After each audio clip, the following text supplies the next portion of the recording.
Shalom, selamat pagi Bapak Ibu, Saudara-saudari yang dikasihi Tuhan. Berjumpa lagi dengan kami di Renungan Harian Logos, channel YouTube HKBP Limo.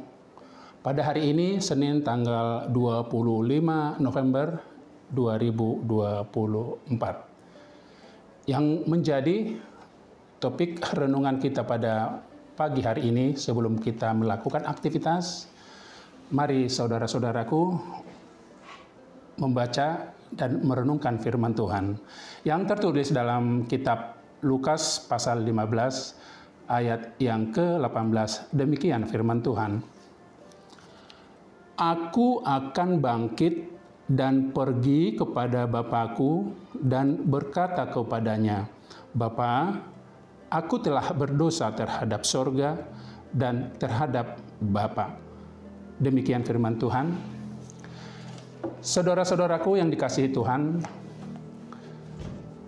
renungan perikop hari ini bahkan dari kita masih kecil sering kita diperdengarkan orang tua kita, di sekolah minggu, di sekolah, guru agama kita, tentang hal anak yang hilang, atau bisa disebut dengan pertobatan. Nah, menjadi judul perikop kita hari ini yaitu menyesali kesalahan. Bapak Ibu yang dikasihi Tuhan dan saudara-saudaraku yang kekasih, perumpamaan tentang anak yang hilang ini adalah suatu perumpamaan yang sering dipakai untuk menggambarkan kesetiaan Allah. Yang sering digambarkan adalah sebagai Bapa yang tidak pernah berubah, sekalipun kita umatnya, yaitu yang digambarkan sebagai anak, sering menyakiti hatinya dan sering meninggalkannya untuk pergi menikmati kesenangan duniawi. Duniawi itu, Bapak Ibu Saudara, digambarkan sebagai negeri yang jauh. Secara kenyataan, di dalam berbagai kesempatan, Tuhan memang menyatakannya di dalam Alkitab bahwa umatnya memang memiliki status dan kuasa sebagai anak-anaknya, bukan hanya perumpamaan saja. Perikop ini menekankan bahwa seindah-indahnya kenikmatan duniawi yang dapat dipandang mata, suatu saat itu akan berbalik menjadi jerat yang akan membuat seorang meninggalkan Tuhan apabila kenikmatan itu dikejar melebihi apapun. Bahkan saudaraku, kenikmatan yang kelihatannya tidak berdosa sekalipun, Yesus juga secara tidak langsung menyatakan bahwa tempat tinggal manusia yang sesungguhnya adalah berada di rumah Bapa. Dalam artian, selalu bersekutu dan berhubungan dengan Tuhan, dengan tinggal di dalam satu rumah yang sama, maka orang-orang yang di dalamnya akan memiliki relasi yang kuat. Tuhan tidak ingin umatnya mencoba mengais-ngais di luar sana untuk kesenangan duniawinya saja. Tuhan hendak menyediakan suatu kesenangan yang sejati, yang berlimpah. Sebaliknya,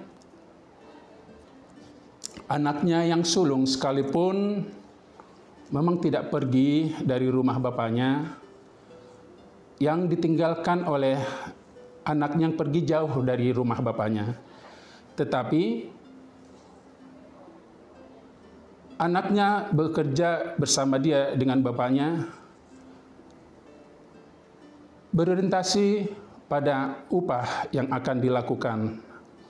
Ia bahkan mendendam keinginan untuk diperlakukan secara khusus oleh bapaknya, karena dia merasa dia adalah anak penurut dan tinggal bersama bapaknya. Tetapi perlakuan itu tidak kunjung datang yang dirasakan oleh si bungsu, seperti yang dilakukan bapaknya kepada adiknya yang pergi jauh meninggalkan bapaknya. Bila ia ingin mengadakan pesta, padahal di rumahnya, di rumah bapaknya itu, tentu bapaknya juga tidak akan melarang. Namun dengan ini dapat diketahui bahwa anak sulung itu pun tidak memiliki kasih. Selalu menuntut penghargaan demi penghargaan dari bapaknya. Dan ia berarti bekerja hanya untuk dirinya sendiri dan tidak punya kasih kepada adiknya yang telah kembali datang bersama dengan bapaknya. Di akhir pengajaran Yesus Kristus menekankan tujuannya datang ke dunia adalah untuk mencari orang-orang yang telah hilang. Seperti kata firman Tuhan di bawah ini. Kita patut bersukacita dan bergembira karena adikmu telah mati dan menjadi hidup kembali. Ia telah hilang dan didapat kembali. Yaitu tertulis dalam Lukas pasal 15 ayat yang ke-32. Demikian pula ia menekankan bahwa ia tidak ingin umatnya menjadi seperti anak yang sulung hanya memikirkan dirinya sendiri. Tidak memiliki kasih terhadap adiknya yang bungsu, tetapi ia ingin agar umatnya peduli terhadap orang-orang yang belum mengenal Yesus. Saudaraku yang dikasihi Tuhan, perumpamaan tentang anak yang hilang ini sama dengan perumpamaan tentang domba yang hilang dan perumpamaan tentang dirham yang hilang yang selalu diakhiri dengan pesta besar ketika hal yang hilang itu ditemukan kembali. Dan semua perumpamaan itu berbicara tentang orang-orang yang berdosa yang belum mengenal Kristus. Bahkan ada sukacita yang besar di sorga oleh karena satu orang berdosa telah bertobat. Itu sebabnya, saudaraku, ketiga perumpamaan tersebut selalu diakhiri dengan pesta besar. Saudaraku yang dikasihi Tuhan, ada beberapa pesan yang diambil dari perumpamaan ini. Di antaranya, yang pertama, saudaraku, bahwa Allah itu mengasihi semua orang tanpa syarat. Yang kedua, Allah siap mengampuni dan menyelamatkan orang yang menyesal atau kembali kepada jalan yang benar. Yang ketiga, Allah tidak akan melupakan orang-orang yang tidak mengikuti ajarannya. Yang keempat dan yang terakhir, saudaraku, Allah menunggu kita, orang-orang yang membuang sifat-sifat dosa dan kembali kepada pelukan Bapa di sorga. Kita berdoa. Terima kasih Tuhan, terima kasih firman yang telah kami dengar pada pagi hari yang indah ini. Untuk sebelum kami melakukan aktivitas kami pada pagi hari ini dan sepanjang hari ini, Tuhan kami undang bersama-sama kami melalui Roh Kudus-Mu menyertai kami. Berkati segala usaha pekerjaan kami, berkati segala pekerjaan anak-anak kami yang jauh dan dekat dari kami.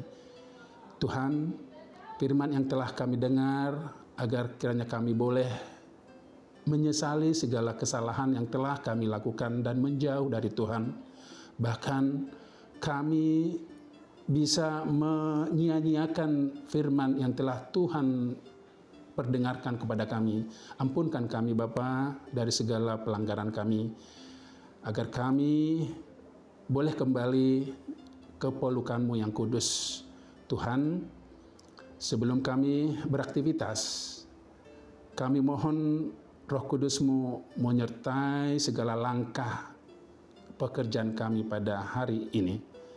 Inilah doa permohonan kami Bapa yang kami sampaikan di dalam nama Tuhan Yesus Kristus, Juru Selamat kami yang hidup. Amin. Demikian, saudara-saudara yang dikasihi Tuhan, Renungan Harian Logos HKBP Limo, kami Majelis HKBP Limo Sintua Tulus Purba mengucapkan selamat beraktivitas. Tuhan Yesus memberkati. Horas.